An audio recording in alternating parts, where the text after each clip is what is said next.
Hi, this is Superwoman. Well, at least the creator thereof, over here in Canada.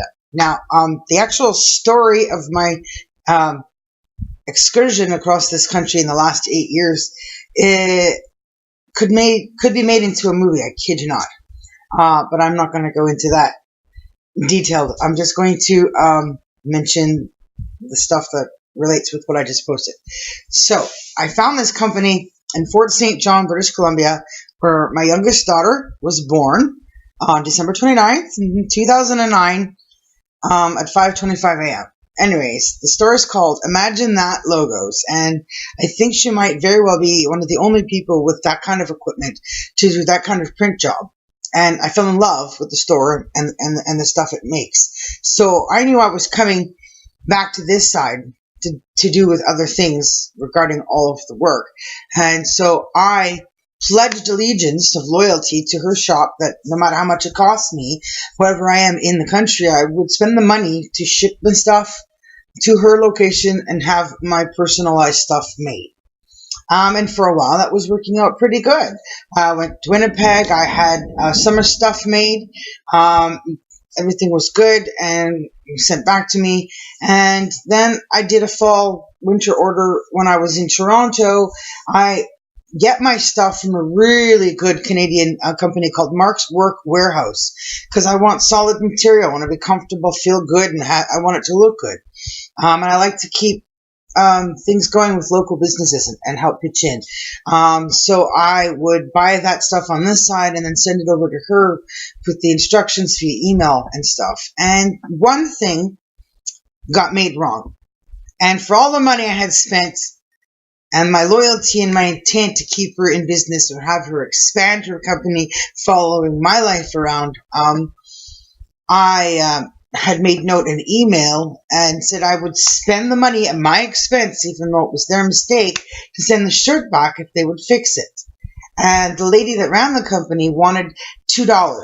She said I owed her $2, that the bill was outstanding for $2, and that she wouldn't do business with me without paying her for that $2 discrepancy. But it was their mistake. And I was trying to get the shirt fixed, and I was already nice enough to say that I'll send it back at my own expense. I understand she had young staff. They're just learning. I don't hold it against them. It's just human things happen.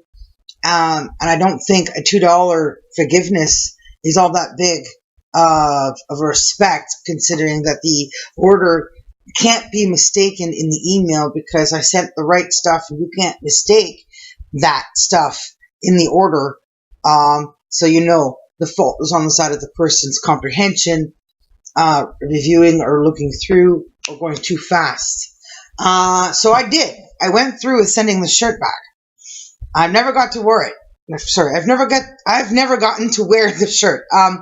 And she still has it. I don't know. Maybe it's gone. Maybe she threw it away. But the point is, she didn't fix it and send it back and just forgive the $2 without thinking about the cost of me sending it there. So I've never done business with her since. So I'm looking at the mentality of the business people I'm dealing with here in Canada and realizing there's something really wrong intrinsically within the social system of these people's minds.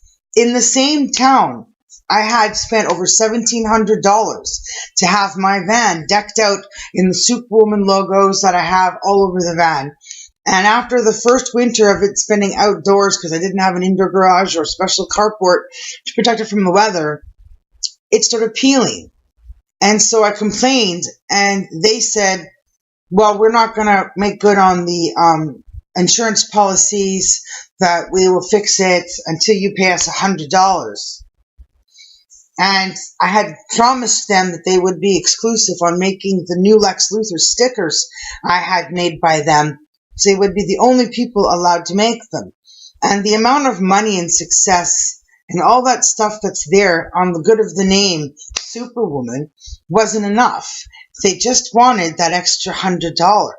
So discounting because of the fact that the sticker didn't even last 2 years before it started peeling. So what I did, I wound up taking duct tape which goes with a TV show here called Red Green. If you want to look that up online and watch some of that, you'll see what's funny about it. I took duct tape and I covered over everything that was all sticker all the way around to keep everything flat and against the vehicle.